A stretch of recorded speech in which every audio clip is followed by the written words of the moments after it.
아멘. 오늘 본문 여러분 어느 정도 교회에서 신앙생활 하신 분들은 한 번쯤은 보셨을 만한 본문입니다. 가나 혼인잔치죠.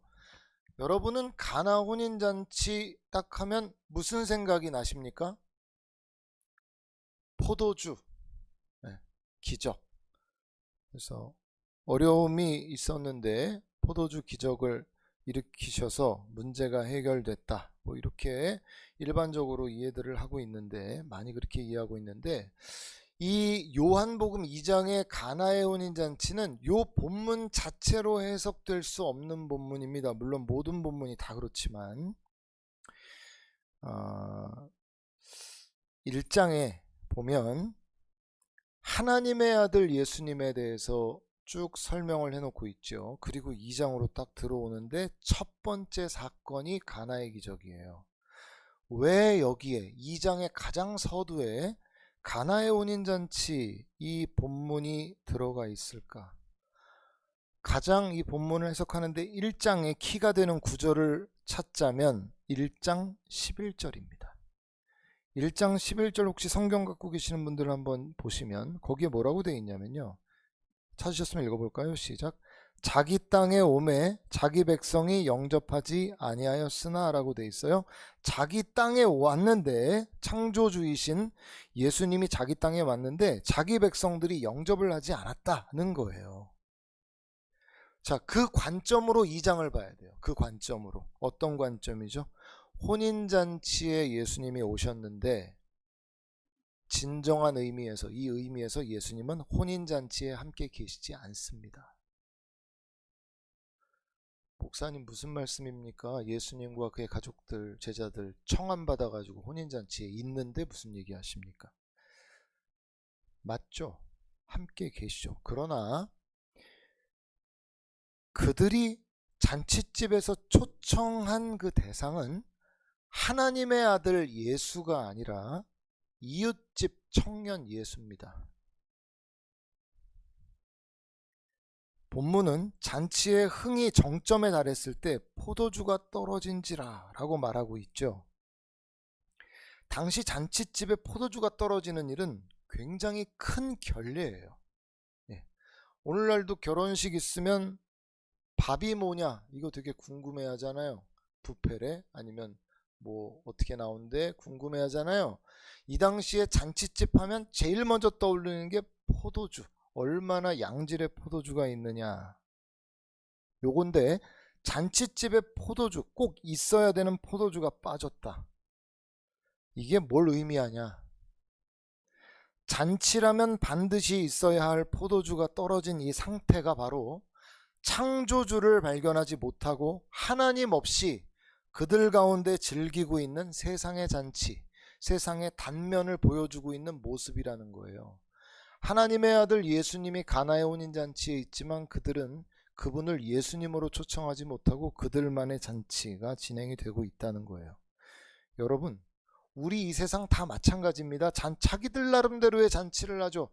그렇게 즐겁게 우리 누리자, 즐겁게 즐기자 이렇게 얘기하는데 그들은 만족하지 못하고 더 집착하면 집착할수록 더 타는 듯한 갈증을 느끼면서 세상은 부르짖습니다.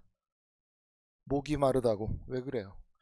그들은 만들어진 포도주를 갖고 계속 만들어진 포도주를 가지고 그들의 갈증을 해소하려고 하기 때문에 그래요. 그래서 여러분, 예수님께서는 우리의 인생 가운데 포도주가 바닥나는 현실 앞에 직면하게 하십니다. 왜 그럴까요? 그래야만 비로소 우리 곁에 계신 창조주를 손님이 아닌 주인으로 맞이할 수 있기 때문에 그래요. 그런 측면에서 결핍은 저주가 아니라 우리의 가짜 잔치를 끝낼 수 있는 기회의 시간일 수 있는 거죠. 그러니까 우리가 묻지 않을 수 없어요. 이 본문 앞에서 오늘 우리의 잔치에 포도주가 떨어진 게 과연 불운이냐, 아니면 생명의 근원과 단절된 채로 자가 동력으로만 버텨왔던 가짜 기쁨의 어떤 파산의 선언이냐. 여러분, 이것은 하나님을 떠난 아담 이후에 모든 인간이 마주해야 될 지점이에요. 그들이 하나님 없이 의지하던 젊음이나 열정이나 비전이나 인맥이나 이런 세상의 포도주는 반드시 언젠가는 바닥을 드러내게 되어 있기 때문에 그래요. C.S. 루이스라는 사람이 영광의 무게라는 책에 무슨 말을 했냐면, 세상의 쾌락은 결코 우리 마음속에 무한한 구멍을 채울 수 없다라고 말했어요. 루이스는 우리가 세상 것에 집착하는 이유가 무지 때문이다 이렇게 지적을 했어요. 그래서 뭐라고 말했냐면, 무한한 기쁨을 제한받았음에도 불구하고 마치 휴양지에서 휴가를 상상하지 못하고 빈민가에서 진흙파이나 만들면서 노는 아이처럼 그 무한한 기쁨을 뒤로하고 세상의 작은 즐거움에 매달린다는 거예요. 그래서 그들은 목이 마르다는 거예요.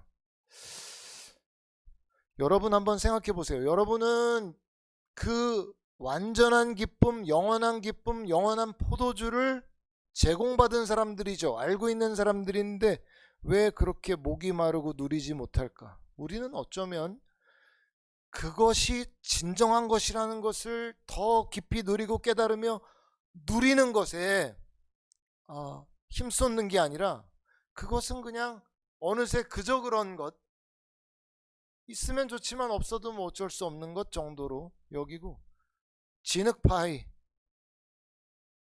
빈민가에서 만들어내는 진흙파이 말입니다. 애들이 그런 것처럼 우리가 세상의 즐거움, 세상의 것들에 자꾸 빠져나가는, 그러니까 어찌 보면 우리의 심령에는 하나님이 부어주시는 진정한 기쁨, 그 포도주가 계속 유지되지 못하는 거예요.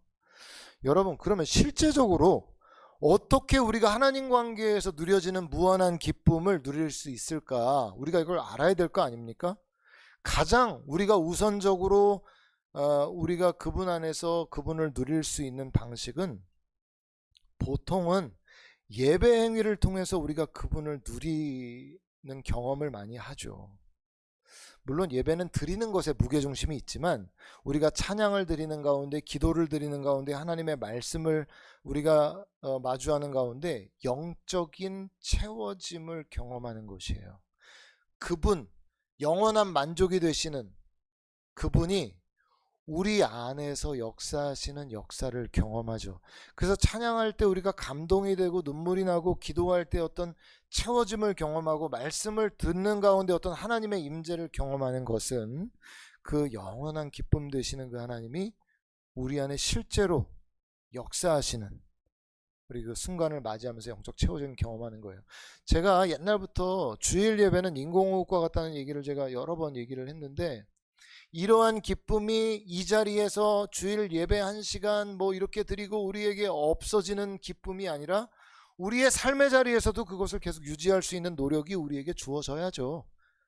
우리 삶의 자리에서 예배가 되지 않으면 그 기쁨은 잠깐 나타났다 사라져버리는 안개처럼 우리 안에서는 그럴 수도 있다는 거예요. 놓치면 안 되고 붙잡아야 된다는 거예요.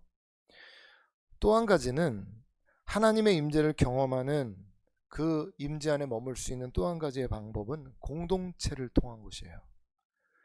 여러분 잘 알다시피 교회 공동체는 성령의 공동체입니다. 하나님의 임재가 허락되는 모임이에요. 그래서 세상과는, 저 예전에 세상에서 많이 놀았다고 말씀드렸잖아요. 친구들의 모임에 기쁨이 없는 게 아니에요. 하루 종일 웃다가 오는 때도 있어요. 근데 신기하게 공허해요. 신기하게 공허해요. 웃고 있고 그렇게 재밌고 막 뛰고 막 이러고 있는데도 공허해요. 그러니까 묘한 차이가 있어요. 세상의 것들이 주는 어떤 즐거움에는 자극이 있거든요. 그 자극이 있어요. 날 자극시키기는 하는데 그것이 나를 완전히 채워주지를 못해요. 그래서 공허함을 느끼는 거예요. 근데 반대로 교회 공동체 모임에 그러면 그런 자극이 있냐? 그런 자극이 아니에요. 교회 공동체 모임에는 말로 표현할 수 없지만 내 뭔가 내면에 뭔가 나를 은은하게 채워주는 내적인 어떤 그 채워짐이 오는데, 가장 큰 차이는 무엇이냐면 그 모임 안에 역사하는 영의 차이인 거예요. 세상의 모임에는 세상의 영이 임하죠. 그래서 세상적이고 쾌락적이고 정욕적이에요. 우리 육신을 자극하죠. 그래서 뭔가를 우리에게 주는 것 같죠. 근데 끝이 허무해요. 텅 비어 있죠. 하나님의 공동체 가운데는 별 얘기 안 하는 것 같고 대단한 일이 벌어지지 않는 것 같은데 채워짐이 있고 감동이 있죠. 여러분, 왜 수련회 둘째 날 밤에 집회 끝나고 잠을 안 잡니까? 수련회니까 안 자나요? 그 신기하게 수련회 그 밤에 집회 끝난 밤에는 잘해도 안 자고 자기네들끼리 모여서 뭘 자꾸 얘기를 하죠. 자꾸 얘기를 하죠. 뭐 335 너는 무슨 얘기해? 아, 뭐 무슨 얘기하면서 우리 돌아다니면서 여기서도 얘기하고 여기서도 얘기하고 뭐 간식 먹으면서 우리 대화 나누는데 무슨 일이 일어나는 거죠? 하나님이 그 공동체 가운데 채워주시는 은혜가 그 가운데 도움을 이루고 있는 거죠. 그래서 그 안에 머물러 있는 자체의 어떤 행복과 기쁨을 느껴요. 그래서 우리 교회 모 집사님은 수련회를 너무 좋아하셔서 제가 말씀 전할 때도 같이 해주시는데 이해가 돼요. 왜냐하면 그 가운데 하나님이 부어주시는 임재, 그 영광을 그 현장에 들어가서 경험하고자 하는 열망이 있는 거예요. 그건 너무 귀한 마음이에요. 여러분, 그래서 세상의 모임과 교회 공동체의 모임에는 큰 차이가 있는 것이죠. 여러분, 개인적 차원에서 우리가 세상의 것과 하나님의 것 차이에 개인의 차원에서 우리가 주로 적용될 수 있는 부분은 인정을 누구에게 받는가 하는 거예요. 세상에 있을 때는 세상으로부터의 인정만 중요했었잖아요. 근데 우리가 하나님을 알게 되면서 그 영원한 기쁨이 하나님으로부터 온다는 걸 알면서 이 무게중심이 사람에게서 하나님께로 옮겨져 가요. 여러분, 그래서 사실 연예인들이 좀 위험한 자리에 서 있기는 해요. 많은 사람들의 관심을 받잖아요. 그들의 위험은 뭘까요? 세상의 인정으로 자기 자신을 지탱하는 거예요. 이게 문제가 뭐냐면 계속 주어질 때는 문제가 없어요. 근데 이게 빠져나갈 때가 문제인데 세상에 충분한 인기와 인정이 있다면 그 만족이 유지되는 가운데 있더라도 그게 점점 약해지면 두려움과 공포와 우울이 밀려들게 되는데 이유는 내가 전적으로 사람의 인정을 의지하고 있었기 때문에 그러는 거예요. 그렇기 때문에 존재 자체가 흔들거리는 거예요. 세상의 인정이라는 게 뜬구름 잡는 것과 같아서 세상의 인기라는 게 그렇죠. 그때는 세상이 나와 영원히 함께 해줄 것 같죠. 그 인정이 영원할 것 같죠. 그러나 전도서의 말씀처럼 그렇지 않아요. 그들은 잊어버려요. 그들은 그들은 전도서에 이렇게 표현해요. 그들 죽고 만다. 너를 인정해줬던 사람들이 다 죽고 없다는 거예요. 전도서에 그런 말씀이 나와요.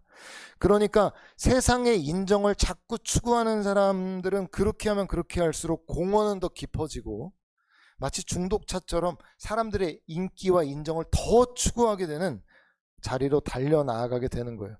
여러분, 이게 연예인에 국한된 얘기가 아닙니다. 모든 인간 안에 내재된 세상 영광을 향한 열망이에요.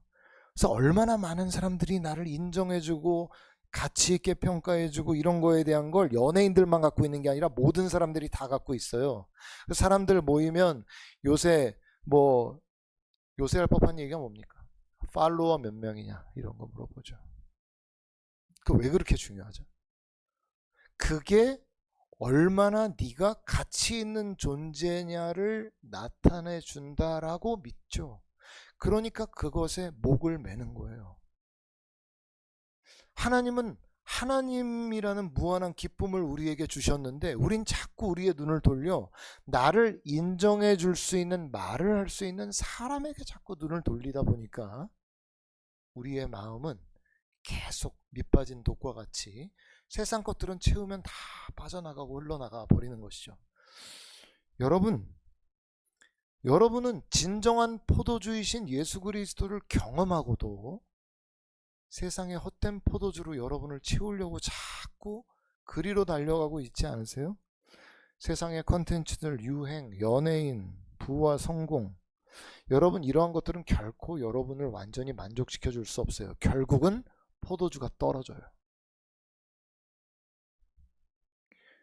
영원한 포도주를 놓치는 어리석음이 우리에게 없어야 됩니다. 마리아가 도움을 요청해요. 그 순간. 저들에게 포도주가 떨어졌다는 거예요. 그거를 예수님에게 얘기해요. 근데 예수님의 반응이 충격적이에요. 뭐라고 말씀하시냐면, 여자여, 나와 무슨 상관이 있나이까? 내 때가 아직 이르지 아니하였나이다. 이게 지금 어머니한테 하는 얘기 아니에요? 여자여, 나와 무슨 상관이 있나이까? 저들에게 포도주 떨어진 게. 때가 아직 이르지 아니하였나이다. 이렇게 얘기하는 거예요. 여러분, 이건 마리아의 아들로서 예의 없는 거절을 한 게 아니에요. 지금 하시는 답변은 하나님의 아들 예수로 답변하시는 거예요. 마리아의 아들이 아니고 하나님의 아들 예수님으로 말씀하고 계시는 거예요.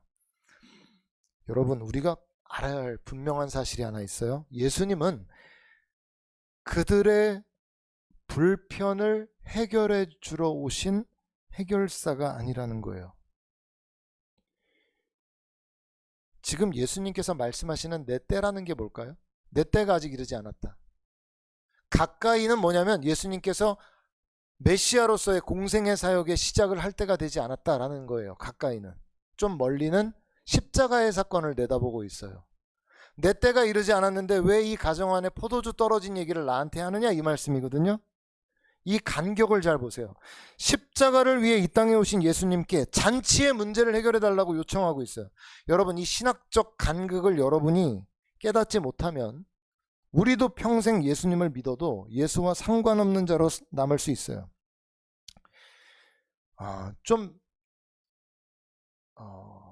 우리가 이 본문 앞에서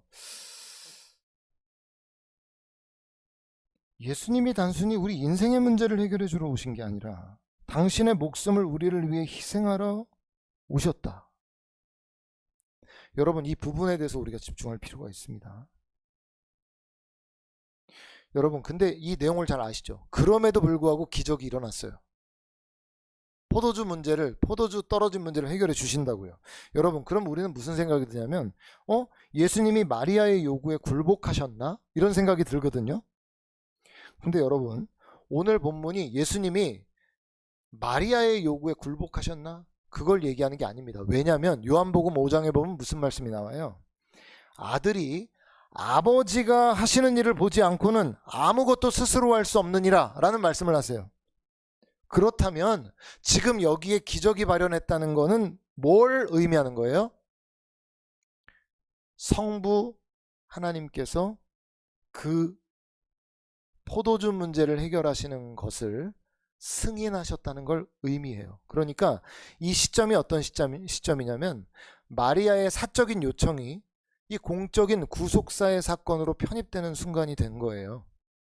그러니까 마리아의 막무가내식 요구조차도 하나님의 그 거대한 섭리 안에서 공생의 서막으로 변용이 된 거예요. 여러분, 그래서 이 본문은 기도가 인간의 뜻을 관철하는 수단이 아니라 하나님의 때를 깨닫고 그 흐름에 동참하는 과정임을 우리에게 동시에 역설하고 있는 거예요. 보세요. 결과적으로 이 일이 일어날 거라면, 결국 물을 포도주로 바꿔서 이 문제를 해결해 줄 것 같았으면 예수님이 어머니에게 뭐하러 그 얘기를 하죠? 여자여, 나와 무슨 상관이 있나이까? 내 때가 아직 이르지 아니하였나이다 라는 얘기를 하실 필요가 뭐 있어요? 어차피 해줄 건데. 저들에게 포도주가 떨어졌나이다. 알겠습니다. 물을 부어라. 이러면 되잖아요. 근데 뭐하러 중간에 여자여, 나와 무슨 상관이 있나이까? 내 때가 아직 이르지 아니하였나이다 라는 얘기를 굳이 하실 필요가 뭐가 있냐고요. 결국 이 일이 승인이 돼서 구속사의 사건 속으로 마리아의 요청이 이루어졌다고 해도 분명히 알아야 될 거 하나가 있다라는 걸 우리에게 메시지를 주고 있는 거예요. 뭐예요, 그게? 하나님의 때와 방식을 우리가 결정할 수 없다는 거예요. 우리는 보통 우리가 원하는 때, 우리가 원하는 방식으로 우리의 문제가 해결되기를 원하지만, 다만 우리는 기도할 뿐 그에 대한 때, 방식, 응답은 하나님의 주권으로 결정하신다는 거예요. 여러분, 생각해 보세요. 예수님이 이 땅에 계실 때 모든 사람들이 다 질병 치유를 받았나요? 아니에요. 여러분, 예수님이 죽은 자도 살리셨거든요. 그럼 그 당시에 죽었던 모든 사람을 살리셨나요? 아니에요. 3명의 사람만 살리셨어요. 그들이 모두 원한다고 해서, 그들이 그때 그 일이 일어나기 원한다고 해서 그들에게 모두에게 그런 일이 일어난 것은 아니란 말이에요. 그래서 이 말씀을 통해서 예수님이 뭐라고 말씀하세요? 내 때는 너희의 요구에 의해서 결정되는 것이 아니다. 여러분, 복음은 내 시간표에 하나님을 초대하는 게 아니에요. 하나님의 시간표에 내 전생애를 굴복시키는 것이에요. 우리는 이 사이에서 갈등하고 우리는 이 사이에서 어려워하잖아요. 왜 하나님 나의 때에 역사해 주시지 않습니까? 왜 하나님 내가 원하는 방식을, 하나님 이 방식에 무슨 문제가 있습니까? 왜 승인해 주시지 않습니까? 늘 우리의 어려움 아닙니까? 이게 저에게도 어려움이에요. 하나님, 왜 저는 이런 상황에 이런 일을, 지금이라면 이런 일을 이루어 주셔야 되지 않습니까? 지금의 때에 이 일들이 있어야 되지 않습니까? 라는 것이 저의 이야기이기도 하고 여러분들의 삶의 이야기이기도 해요. 제가 초신자 때는 응답이 그렇게 바로 되던 것들이 어떻게 신앙이 더 나아졌다고 생각하는데, 나아졌다고 생각하면 생각할수록 응답은 더 지체되고 멀어져 가는 것 같은, 이걸 어떻게 도대체 설명해야 되나? 하나님이 무능해서가 아니에요, 여러분. 저는 이런 과정들을 계속 경험하면서 나의 자아가 주인의 자리에서 내려와서 하나님의 때를 기다리는 법을 배워가는 영적 훈련들을 거쳐가요. 그걸 기다리는 건 너무 힘든 일이고 어렵고 가슴 아픈 일 아닙니까? 근데 그걸 기다리면서 고백하는 고백은, 하나님, 당신이 하나님이십니다. 나는 연약하고 부족한 한 명의 인간일 뿐입니다. 그분의 주권을 어떤 식으로 우리가 인정하는가? 그분의 때와 방식을 인정하는 것이죠. 그것이 옳다고 받아들이는 것이죠. 그럴 때 우리는 당신은 나의 주인이십니다. 이런 고백을 하게 되는 것이에요. 그게 마음이 아플 때가 있고 마음이 쓰릴 때가 있습니다. 그리고 나를 못 견디게 만들기도 합니다. 하나님, 나는 급한데 하나님은 왜 이렇게 여유로우세요? 나는 달려가려고 하는데 왜 하나님은 시작도 안 하시는 거죠? 왜 이러십니까? 우린 늘 그분 앞에 부르짖지만 예수님이 이 본문을 통해 말씀하시는 것이에요. 나의 때가 너에 의해서 결정되는 것이 아니다. 기다리는 법을 배워라 라고 하나님께서 말씀하신다는 거죠. 자, 이제 우리가 하인에게로 가봐야 돼요. 예수님께서는 그들에게 어쩌면 모욕적이고 비합리적인 명령을 내리시고 계세요. 물을 떠서 연회장에게 갖다 줘라는 거예요. 여러분이 하인이라고 생각해 보세요. 자, 우리가 하인이에요. 그 잔치집의 하인들이에요. 연회장이 지금, 자, 포도주가 떨어졌네, 포도주 갖고 오세요 라고 얘기했어요. 근데 맹물을 갖다 준다고요? 뻔히 내가 맹물을 떠서, 오늘날로 말하면 수도를 콱콱 틀어갖고 항아리를 채운 다음에 말이죠, 물을 잠근 다음에, 저 빨리 포도주 갖고 오세요 라고 하는데 맹물을 떠서 갖다 준다는 거죠. 여러분, 이 당시에 배경으로 보면 여러분 뭐 매를 맞을지도 몰라요. 이거 쫓겨날 일이죠. 이거 하인들이 이렇게 했다가는 주인을 지금 뭐 기만하고 조롱하는 겁니까? 아니, 하인으로서 이제까지 쌓아놓았던 성실함, 뭐 인정, 평판, 믿을만한 종이야 라는 뭐 그런 주인의 인정, 뭐 일자리, 그 한 번에 물 떠다 준 걸로 끝날 수도 있는 거예요. 근데 여러분 기억해야 됩니다. 기적은 계산하는 자의 것이 아닙니다. 기적은 자기 해체를 경험한 자들의 것이에요. 내가 무리를 걷다가 바다에 빠지더라도 내 앞에 계신 주님이 오라시니 나는 간다. 이게 믿음이에요. 유의해야 될 것은 오라고 하실 때 가야 된다는 거죠. 말씀하실 때 가야 된다는 거예요. 하나님 왜 나에게 기적을 이루어 주시지 않지? 오라고 하셨나요? 오라고 하실 때 가면 기적은 일어날 수 있지만 오라고 안 하셨는데 내가 막 가면 안 되죠. 그죠? 여러분, 하나님께서 나에게 어떠한 말씀을 하셔서 기적을 이루시겠다고 할 때 우리 입장에서는 그에 상응하는 리스크도 감당해야 됩니다. 손해보지 않는 신앙인이 되고자 한다면 그 너머의 것은 경험할 수가 없는 거예요. 본문의 하인들도 예수님께 모든 걸 건 거예요. 지금 아니, 어머니가 시켰어요 라는 말이 통하겠어요? 결국 그 행동을 한 건 하인들인데, 그런데 그들의 상식을 죽이고 믿음으로 물을 떠서 연회장에게 갖다 주죠. 그때 비로소 물이 변하는 진동이 일어납니다. 성경이 아주 기막힌 대조를 보여주는데, 연회장과 손님들은 그 포도주가 어디서 났는지 몰랐다 얘기하는 거예요. 그런데 물 떠온 하인들은 알았다는 거예요. 여러분, 이게 왜 기막힌 대조이죠? 잘 보세요.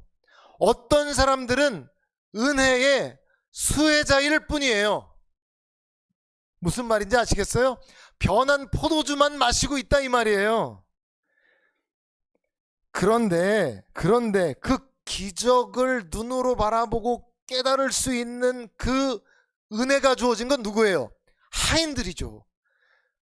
포도주만 마시고 끝난 연회장과 손님들은 그 기적의 현장에서 기적의 예수님을 만나지 못하고 포도주만 마시고 잔치가 끝났다니까요. 물떠온 하인들과 제자들은 그 사실을 발견하고 목도하고요. 여러분, 이 기막힌 대조를 보시라니까요. 그가 자기 땅에 오매 자기 백성이 영접하지 아니하였더라라는 1장 11절의 말씀이 오늘 본문에서 아주 강력하게 이들을 찌르고 있고 오늘 우리를 찌르고 있어요. 뭐라고 말하고 있죠? 너희들은 은혜의 수혜자일 뿐이냐, 아니면 기적을 바라보고 기적을 경험하고 그분을 만난 사람들이냐? 여러분, 잘 생각해 보세요. 여전히 연회장과 손님들에게 예수는 어떤 예수죠? 이웃집 청년 예수죠. 그러나 물떠온 하인들과 제자들에게는 저분은 하나님의 아들 예수라는 표적을 그들이 보고 믿죠. 믿잖아요. 여러분은 이 잔치에서 누가 진정 잔치를 누리고 즐기고 있는 사람들이라고 생각하세요? 포도주를 마시기만 한 사람들이 아니에요. 예수가 어떤 분이냐라는 걸 경험하고 깨달은 사람들이에요. 그들이 진짜 잔치에 참여한 자들이죠. 왜 요한복음 2장이 여기에 배치되어 있는지 아시겠어요? 예수님이 잔치에 진정한 의미로 함께 계셔야 하는 것, 그것을 깨닫고 경험하는 사람들이 있는가 하면 그러지 못하는 사람들, 여전히 잔치에 취해 있는 사람들을 대조해서 보여주고 있어요. 여러분은 혹시 예배의 그냥 소비자이십니까? 은혜의 겉핥기만 하다가 돌아가는 종교적 그런 관광객이십니까? 우리가 그렇게 될 수 있는 거예요. 어떻게 하면? 믿음의 눈을 들어 그분을 바라보지 않으면 그럴 수 있는 거예요. 우리가 주님을 더 깊이 경험하기 위해서는, 그분을 진정으로 발견하기 위해서는 우리가 믿음의 걸음, 순종의 걸음을 떼야 우리가 그분을 만날 수 있어요. 기적의 하나님을요. 예배 목사님 매주 반복되는데요. 저는 한 번의 예배도 받으시는 대상이 하나님이시기 때문에 가볍게 행동한 적이 없어요. 저는 오늘 일어나자마자 하나님, 오늘이 주일입니다. 주님이 예배를 받으시는 시간입니다. 어떻게 가장 정성껏 준비된 마음으로 그분을 맞이할 것인가, 내 마음이 얼마나 준비되어서 그분을 맞이할 것이냐, 이거에 얼마나 마음을 쏟고 이 자리에 오는지 몰라요. 어떤 예배든 마찬가지예요. 하나님이 나를 기다리게 해서는 안 되죠. 내가 하나님을 기다려야죠.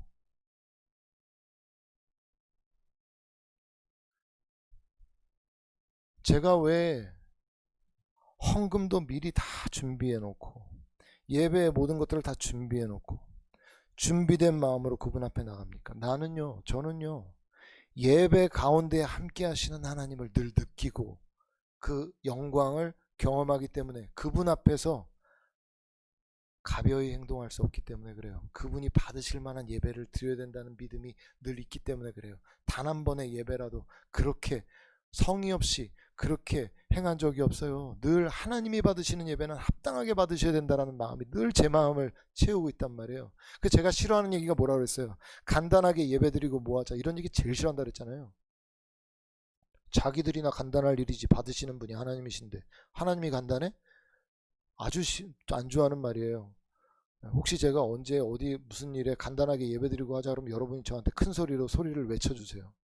뭐 하시는 거예요? 목사님 싫어하신다면서. 네, 얘기해 주세요. 네, 그거는 혼나도 싸니까 목사라도. 가볍게 예배드리고 간단하게 예배드리고. 예배 대상이 누군데 예배가 간단합니까? 예배 시간은 짧을 수도 있어요. 5분의 예배를 드리더라도 밀도가 있어야 될 거 아니에요. 받으시는 분이 하나님이신데. 기적의 현장에 우리가 들어가는 거 아니에요. 우리가 여기에 오는 건 하나님의 기적의 현장에 들어오는 거 아니에요. 근데 여러분, 어떤 마음으로 들어오느냐는 거예요.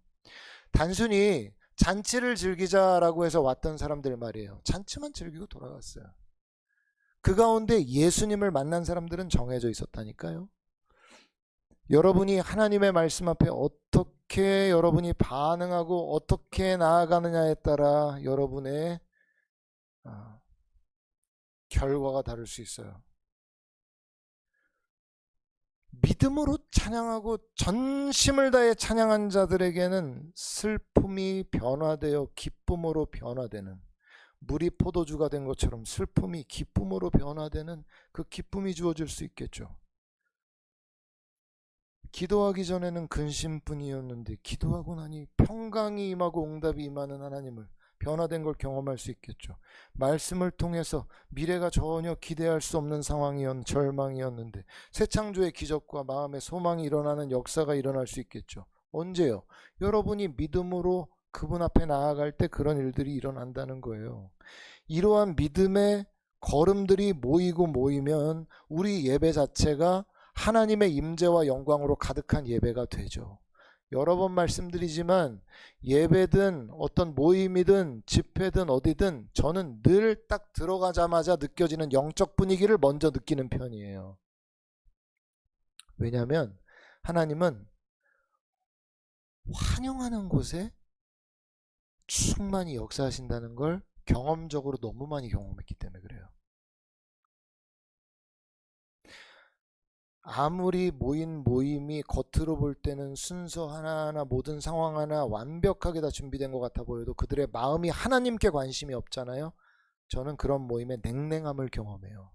그러나 준비된 거는 되게 허술하고 뭐 없어도 그들이 하나님을 향해 간절함을 갖고 있는 모임에는 영적 채워짐과 임재와 감동이 있어요. 많이 경험해요. 많이 경험해요. 여러분 한번 보십시오.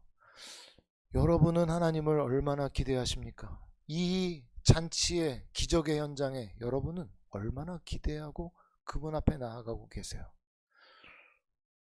예전에 예배 드리는데 막 뛰고 싶다 이런 생각이 들어서 막 뛰고 이랬더니 그때 청년 때였는데 뒤에 동생들이 제 거 사진 찍어서 전선택 어린이라고 어디서 올렸어요. 다윗이 춤추는 걸 위에서 바라보던 미갈처럼 이 녀석들이 저를 뒤에서 보고 전선택 어린이라고 하면서 인터넷에 올렸어요.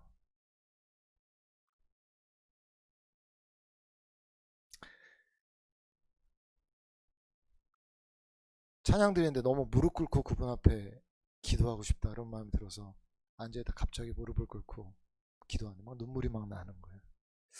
별거 아닌 것 같죠? 근데 그때 그 마음은 뭔가 하나님이 주신 감동에 그대로 반응하고 싶은 마음이 있었어요. 여러분 용기가 필요하잖아요. 그냥 앉아서 늘 예배하던 오빠고 형인데 동생인데 갑자기 의자 옆으로 나오더니 무릎 꿇고 갑자기 엎드려서 기도하고 막 울고 있어. 용기가 필요하지 않아요? 그런 어떤 행동에는. 아니 그때 제가 그 예배 드렸던 때가 왜 동생들이라고 했냐면은 제가 2청년이었는데 1청년 예배 찬양인도를 제가 맡고 있었거든요. 그러니까 다 동생들이죠. 맨 앞자리에 또 찬양인도자로 앉아 있었는데 막 그것도 막 반응하고 또 뭐 하는데 또 막 이렇게 하니까 전서택 어린이라고 상관없어요. 하나님이 나를 어떻게 보시는지가 중요해요. 여러분, 예배 가운데 그래, 하나님이 나를 어떻게 보실까? 나 그냥 이렇게 있고 싶지 않다. 뭔가 나 표현하고 싶다. 하나님이 날 보고 기뻐하셨으면 좋겠다. 하나님 날 보고 행복해 하셨으면 좋겠다. 이런 마음에 말이에요. 여러분이 믿음으로 때로는 옆에 있는 사람들 사람들의 시선 때문에 막 못 움직일 어떤 마음의 부담이 있을 수 있어요. 그런데 그걸 넘어가야죠. 그 너머에 계시는 하나님도 경험해야 될 거 아니에요. 가나의 혼인잔치처럼 오늘 우리에게 주님께서 내가 나의 땅에 오매 자기 백성이 본문에는 영접하지 않았다고 그랬는데 우리 교회는 그가 자기 땅에 오매 그들이 환영하였더라. 날 너무너무 사랑하더라. 나를 사랑하는 기쁨에 그들은 견디지 못하고 이런저런 표현들을 하더라. 이런 게 우리 교회를 향한 주님의 어떤 평가와 말씀이기를 제가 간절히 원해요. 이런 것들이 삶에 쌓여야 우리가 나중에 주님 앞에 가서 우리 영원토록 할 얘기들이 많지 않겠어요? 그게 진짜 복된 성도의 모습이죠. 그게 진짜 잔치입니다.